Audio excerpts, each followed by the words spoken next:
Finally મારું 1 leaf hair ઓઇલનું parcel આવી ગયું છે. આફ્ટર અ લોંગ વેઇટ હું આજે 1 વીક પછી હેર ઓઇલ કરીશ. એન્ડ કેમિકલ પ્રોડક્ટ્સ બહારના હેર ઓઇલ્સ પર બહુ ટ્રસ્ટ તો ન કરું, but this 1 leaf hair oil I tell you use કરવાની એટલી મજા આવે છે. અને the best thing about it is that it is formulated by a doctor at a trichology clinic. This is my 1 leaf hair oil.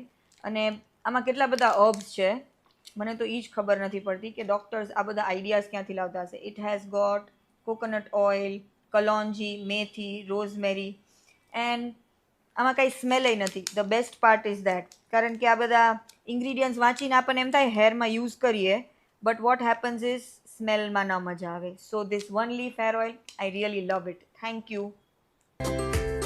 Finally મારું 1 leaf hair ઓઇલનું parcel આવી ગયું છે. આફ્ટર અ લોંગ વેઇટ હું આજે 1 week પછી hair oil કરીશ. And chemical products બહારના hair oils પર બહુ ટ્રસ્ટ તો ન કરું, but this 1 leaf hair oil I tell you use કરવાની એટલી મજા આવે છે. અને the best thing about it is that it is formulated by a doctor at a trichology clinic. This is my 1 leaf hair oil. અને આમાં કેટલા બધા હર્બ્સ છે મને તો એ જ ખબર નથી પડતી કે ડૉક્ટર્સ આ બધા આઈડિયાઝ ક્યાંથી લાવતા હશે. It has got coconut oil, kalonji, methi, rosemary and આમાં કાંઈ સ્મેલય નથી. The best part is that, કારણ કે આ બધા ઇન્ગ્રીડિયન્ટ્સ વાંચીને આપણને એમ થાય હેરમાં યુઝ કરીએ, બટ વોટ હેપન્સ ઇઝ સ્મેલમાં ન મજા આવે. So this 1 leaf hair oil I really love it. Thank you.